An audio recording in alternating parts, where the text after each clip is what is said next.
رمضان المبارک میں پورے قرآن مجید میں خدا نے کسی مہینے کا نام نہیں لیا سوائے شہر الرمضان الذی انزل فیہ القرآن، سوائے ماہ مبارک رمضان۔ روایات میں کسی مہینے کے لیے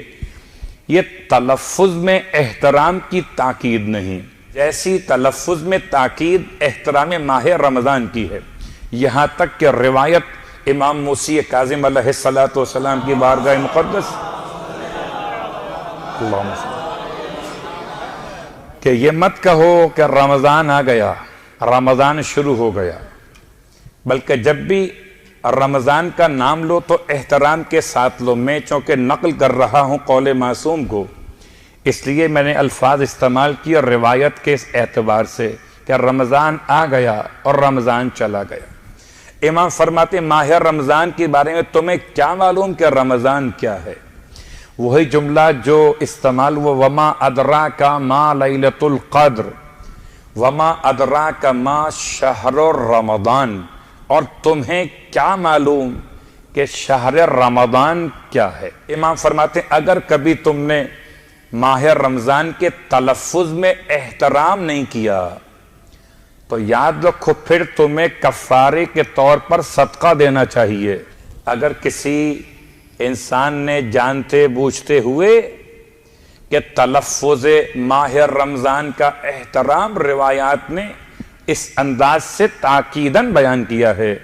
اس کو چھوڑ دے، یوں کہے کہ رمضان آیا اور رمضان شروع ہو گیا، تو قول معصوم ہے، اسے چاہیے کفارہ دے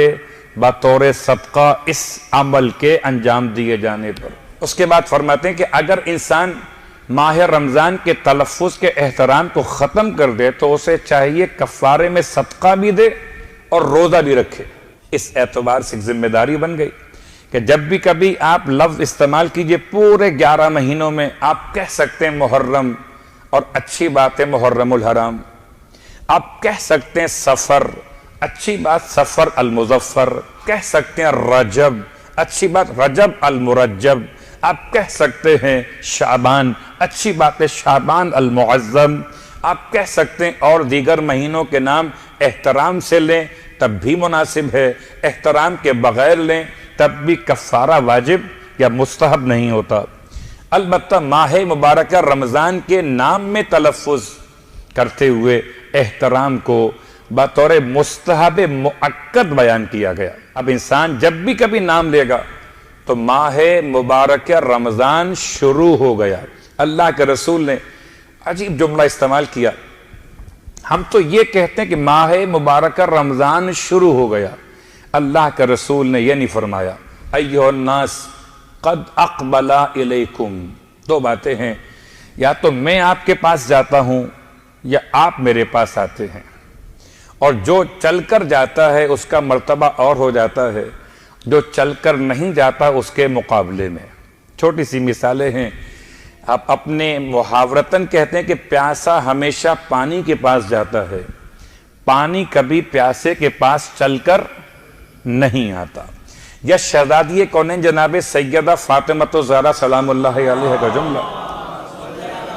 اللہم صلی اللہ فرماتی ہیں مثل الامام مثل الکعبہ، امام کی مثال تو کعبے کی مثال ہے کہ کعبے کے پاس چل کر جایا جاتا ہے، کعبہ کسی کے پاس چل کر نہیں آتا۔ کعبہ مقدس ہے، امام معظم ہے،